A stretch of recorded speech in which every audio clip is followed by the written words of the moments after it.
তো বস, এখন এই ভিডিওতে আমরা কথা বলবো আফরান নিশোর ছবি দম নিয়ে, যেটা সিনেমা হলে এসেছিল ঈদের সময়। এখন এই ছবিটা বকরিদের সময় এসছে চরকিতে।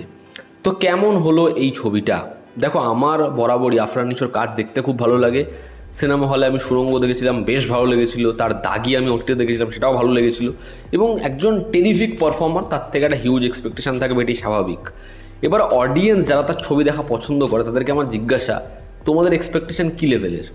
পশ্চিমবঙ্গের হিরোরা যেরকম ধরনের কাজ করে, একটা বড় হিরো একটা ছোট ছবিতে, পুচকে ছবিতে, চার দেওয়ালের ঘরে, সেরকম ধরনের এক্সপেকটেশন, না আফরান নিশোরের প্রিভিয়াস কাজগুলো তার থেকেও বড় কিছু পাওয়ার এক্সপেকটেশন?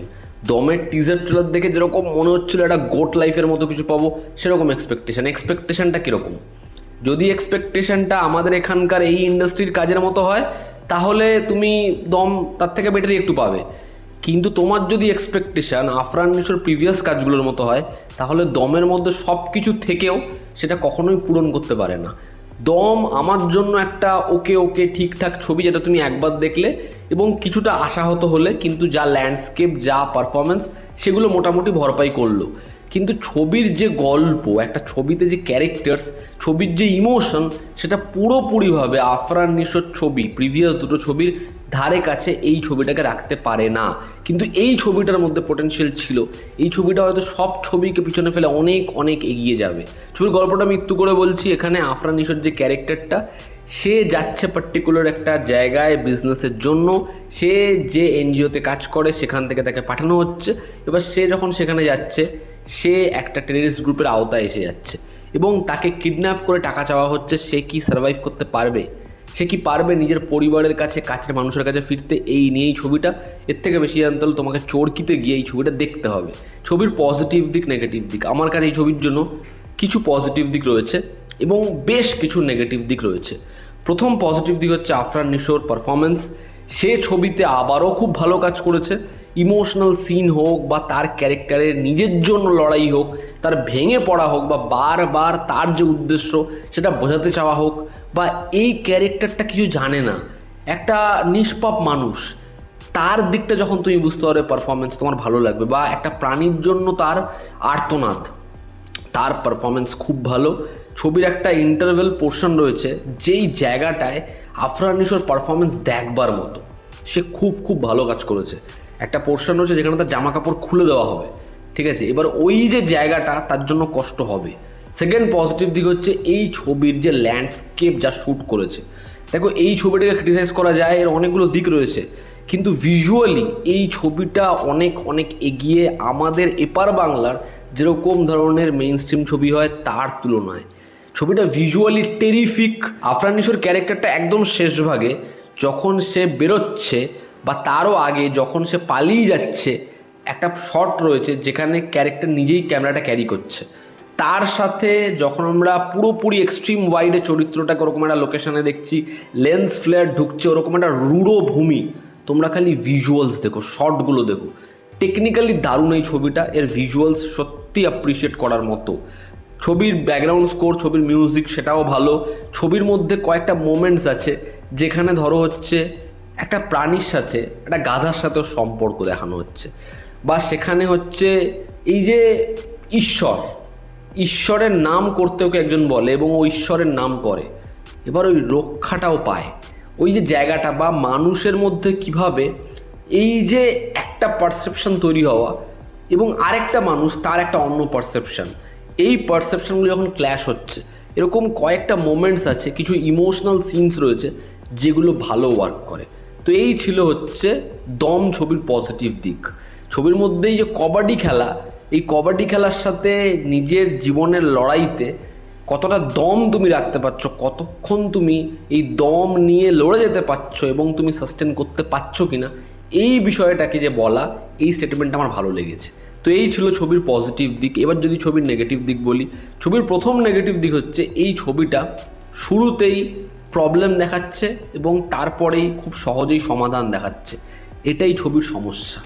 এই ছবিতে প্রবলেমটাকে একদম নেক্সট লেভেলে আস্তে আস্তে আস্তে আস্তে চূড়ান্ত জায়গায় নিয়ে গিয়ে তারপরে সমাধান হবে কি হবে না, সেই ডাউটে আমাদের একদম শেষ বিন্দু অবধি নিয়ে যেতে হবে।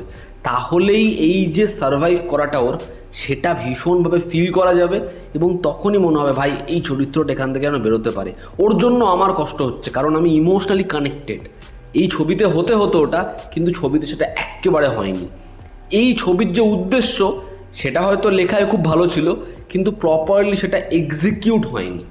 ছবিতে ধরো একটা সিন রয়েছে যেখানে অ্যান্টাগনিস্টদের একটা ভিড় রয়েছে, একটা ক্যারেক্টারের একটা ইন্টেনশন রয়েছে, এবার তাকে পুরো টিপিক্যাল ভিলেনই করে দেওয়া হলো, যে কারণে জিনিসটা খুব সমস্যার। ছবিতে চঞ্চল চৌধুরীর যে ক্যারেক্টারটা, তার পারফরমেন্স ভালো, কিন্তু তার চরিত্রটার কোনো ডেপথ নেই। চরিত্রটা প্রথম দিকে কমেডি করে, তার নেচারটা যেরকম, এবং বলল যে এরকম লোক বন্ধু করা এর সাথে যায় না, একে বন্ধু বানানো যায় না। তারপরেই চরিত্রটা এমন এমন জিনিস করছে তোমার খুব একটা কনভিন্স তুমি সেটা হতে পারবে না। পূজাচেরির যে ক্যারেক্টার, যে রোম্যান্টিক যে ট্র্যাকটা, শুরুতে যেরকমভাবে বৃষ্টি পড়ছে মশারি ভেদ করে ভালো লাগে, তারপর সেটা গায়েব। এরপর এই দুজনের কেমিস্ট্রি আর নেই, তো আর কী করে করবে? ফলে যতবারই ওই ইমোশনাল অ্যাঙ্গেলটা আসছে আমরা ওটা ফিল করতে পারছি না। তুমি গোট লাইফে পৃথ্বীরাজ সুকুমারানের যে ক্রাইসিসটা, ওর যে যাওয়াটা ওই পাত দিয়ে প্রত্যেকটা স্তর ফিল করতে পারবে, তোমার সেটা দেখলে না ভয় লাগবে। এই ছবিতে যেন ওই জায়গাটায় রিচ করার চেষ্টা করছে, কিন্তু সেটা একদম 1-10%-এর মধ্যেই রয়েছে। কখনোই সেটা নেক্সট লেভেলে যেতেই পারে না এই ছবিটা। ছবিতে অনেকগুলো স্টেটমেন্ট রয়েছে, এবার সেই স্টেটমেন্টগুলো দিচ্ছে তো ঠিক আছে, কিন্তু ড্রামাতে সেগুলো প্রপারলি ধরা পড়ছে না।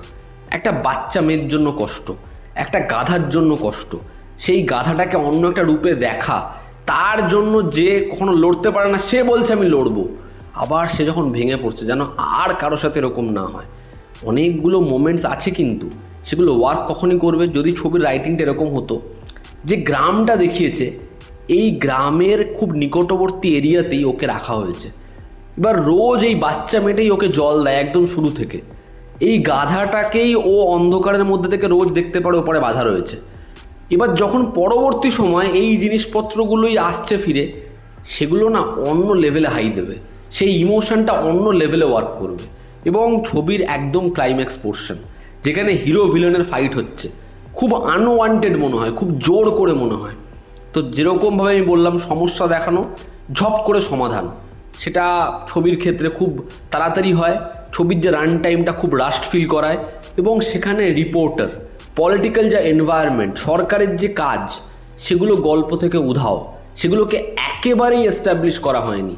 এবার গোট লাইফেও কিন্তু সেগুলো গোটা ছবিতে প্রমিনেন্ট নেই, কিন্তু গোট লাইফে একটা ক্যারেক্টার এরকমভাবে এস্টাবলিশড যে আমরা তখন ভাবছি বাদবাকি দুনিয়াটাকে তো আমরা দেখতেই পাচ্ছিলাম না, আমরা তো শুধু ওকেই দেখছিলাম এতক্ষণ ধরে, যে কারণে যখন ও সার্ভাইভ করলো এবার আমরা বাদবাকি দুনিয়াটায় কানেক্টেড হলাম। সেটা এখানে এই ছবিটা ফিল করায় না।